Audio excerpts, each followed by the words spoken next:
Dapat mas malaking lalagyan nito kasi lumalaki siya.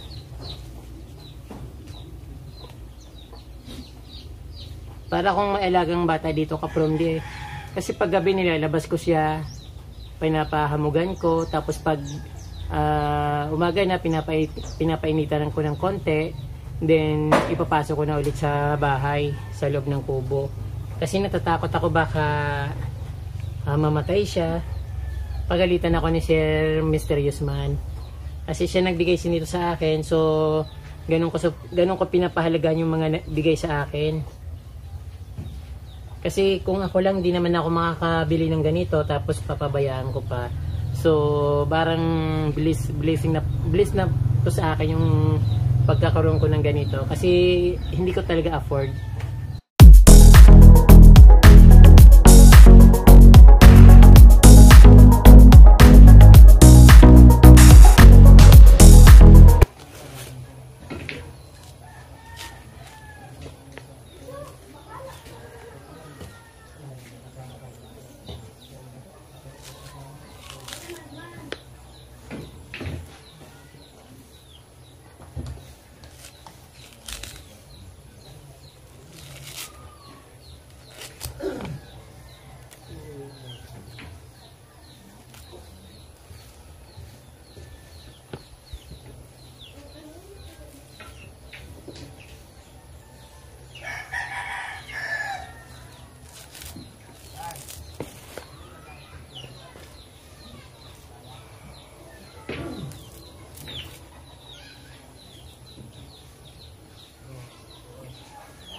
Sumakit yung kamay ko kaprom di sa pagugunting, kaya tatadtarin ko na lang yung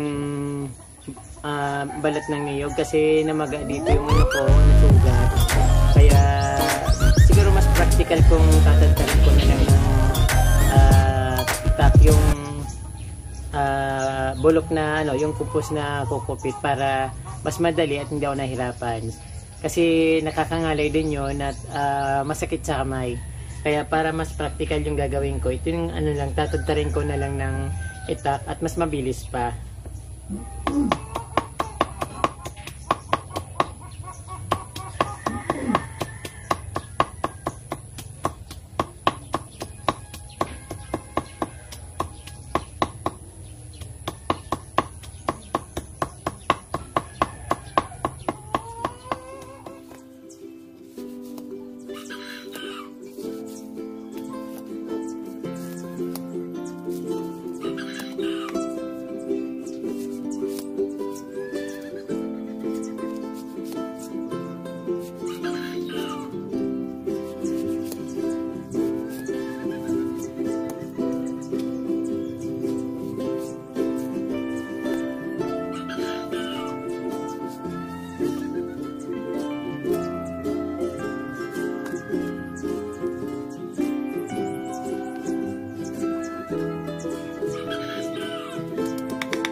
Hello mga ka-Promdi.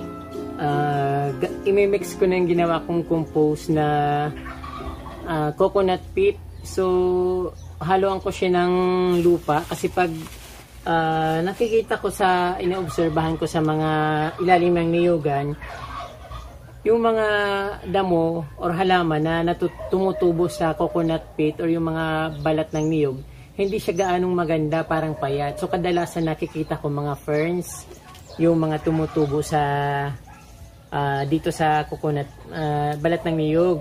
Kaya ang gagawin ko, lalagyan ko siya ng mix ng soil para maging maganda naman, or hindi ko pa alam kung magiging maganda. So yung lalagay ko dito ka-Promdi, yung special plant ko, syempre yung very expensive na plants ko dito, wala naman ibang expensive na plants dito kundi ito yung binigay ni Sir Mysterious Man. Saka mayroon pa akong isang rubber tree na lemon lime. So ireripat ko rin kasi maliit lang yung nilagyan ko or nilagyan nung nagbigay sa akin. Kaya gusto ko ilagay sa medyo mas malaki-laki at siyempre gusto ko maganda kasi ipapasok ko sa loob ng kubo para magandang tingnan. Kasi ayaw ko nung yung bang mga lang, parang pinutol-putol lang na parang galon, parang ganon. So gusto ko maging maganda naman. Ayun, meron pa nga ako ditong coconut peat. So siguro sa susunod na lang to kasi parang or pwede ko naman haluin na parang maganda kasi ka-Promdi, medyo may halong lupa. Hindi maganda yung pure na coconut peat na ilalagay.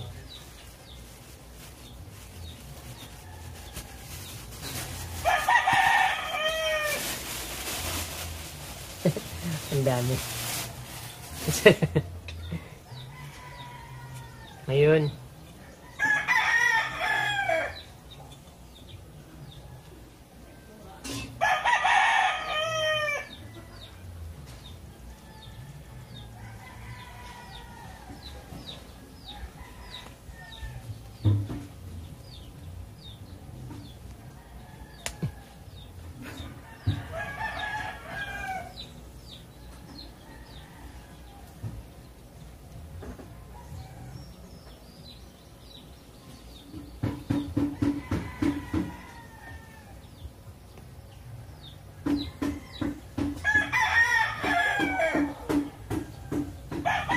So ito ka-Promdi, ito unahin kong ililipat ko sa paso para matapos ito kasi masyado siyang maliit yung lalagyan niya.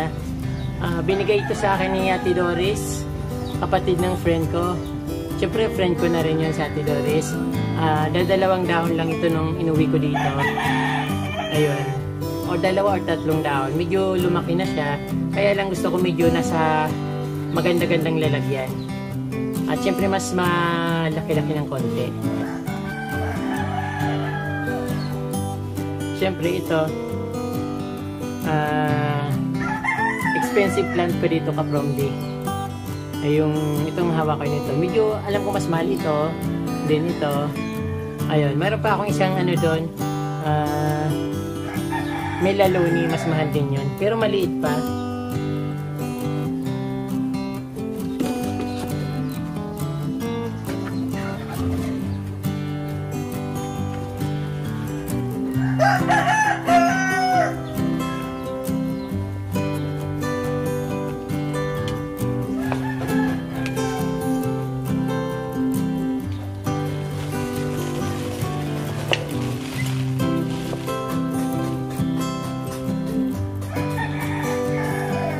Dapat pala binasa ako muna to.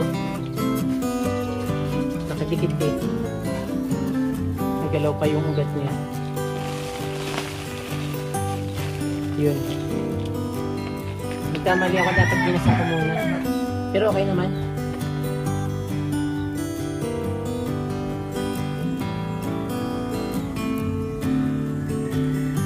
Mahalaga hindi napuputol yung mga ugat. So dito siguro sana naman gumanda siya kaagad. Ang ganda-ganda ng ano niya, soil. May kukupit, may soil, may ano pa siya. Ano tawag doon? Ipa ng palay.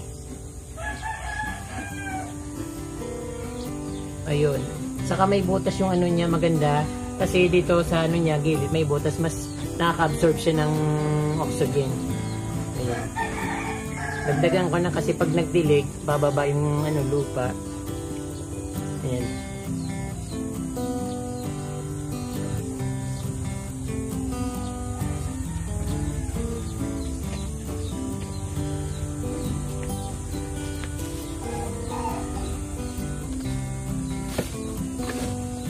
So, ang sunod ka from ito.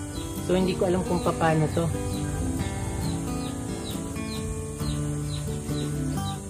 Medyo mataas yung lupa siguro niya.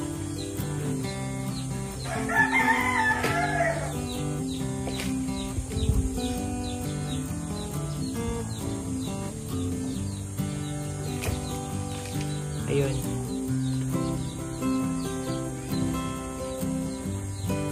So may mga konting vermica sa ilalim niya. Dito, makakabuino na siya kasi so actually yung ano niya pala, konti lang naman na kukupit yung nandito sa loob ng ano niya. Paso niya. So ano dito para mga vermicas ba yung tawag doon? Yung panlagay talaga sa soil ng mga halaman. So dadagdagan ko na lang siya ng ayan. Hindi ko ginalaw yung roots niya para hindi para hindi manibago.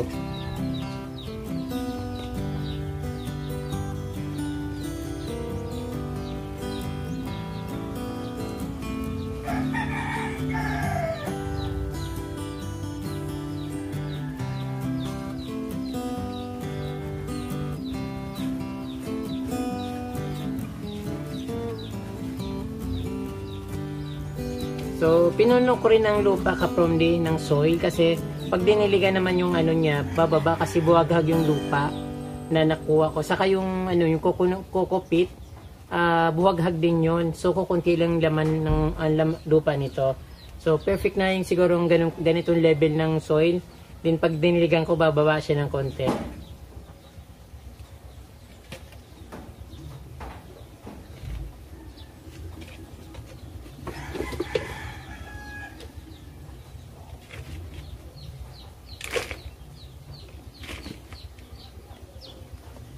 Tapos ito ka-from yung ano, orbifolia, Calathea orbifolia.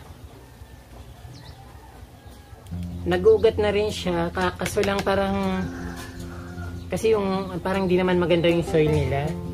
Ganun. Malambot siya pero parang, ewan ko, hindi yata magandang soil na ito.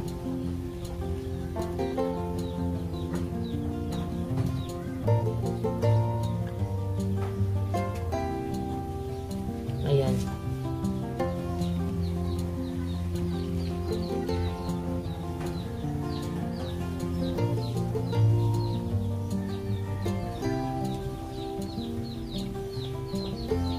Dapat mas malaki nilagyan nito kasi lumalaki siya.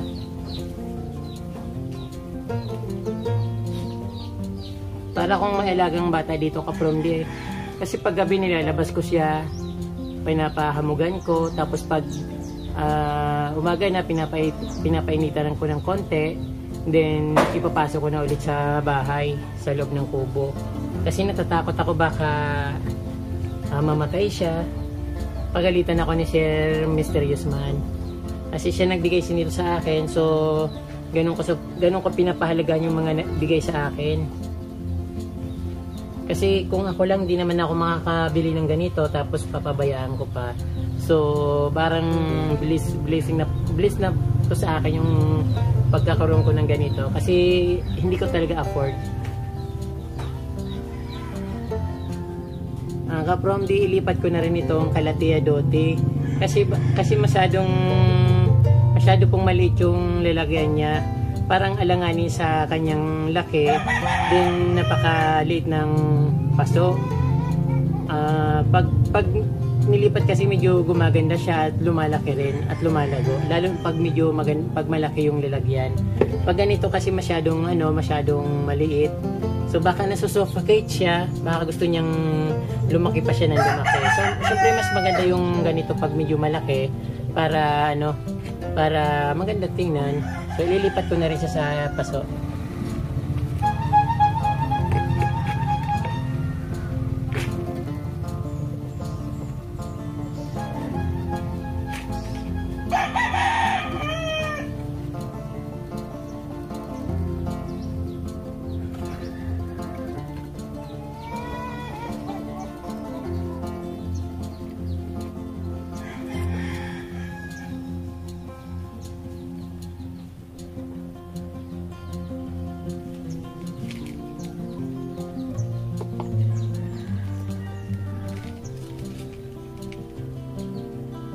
So medyo mabuhangin yung niya. Hindi naman siguro ito maninibago dito.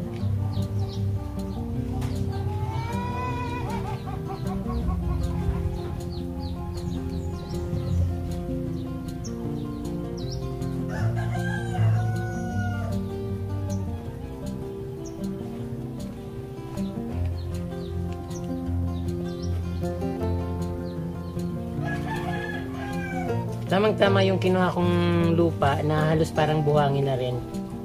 Tapos hinaluan ko pa ng kukupit na compost. So baka mas gumanda pa lalo.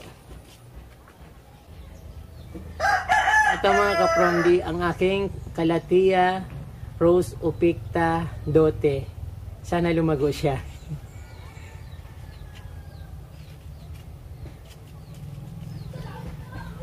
So, palitan ko na rin ito ng soil kasi matigas yung lupa nito. Mas maganda kung medyo buhaghag para mas gumanda. Matagal na rin ito sa akin. Matigas kasi yung lupa niya. Papalitan ko na lang.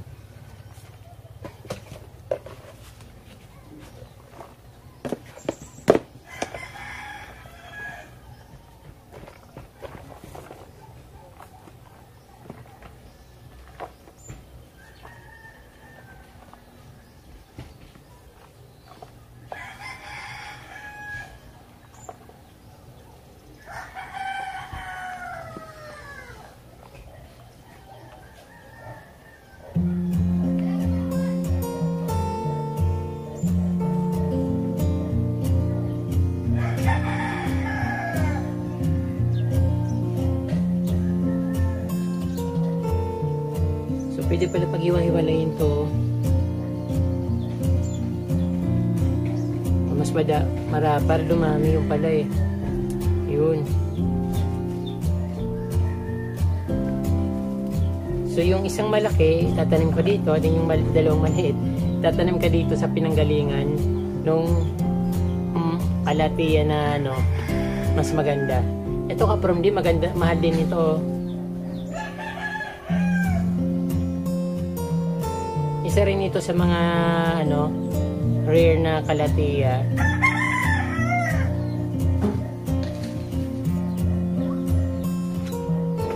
So dito ko na muna yung isa kasi ulan na eh, abutan ako ng ulan.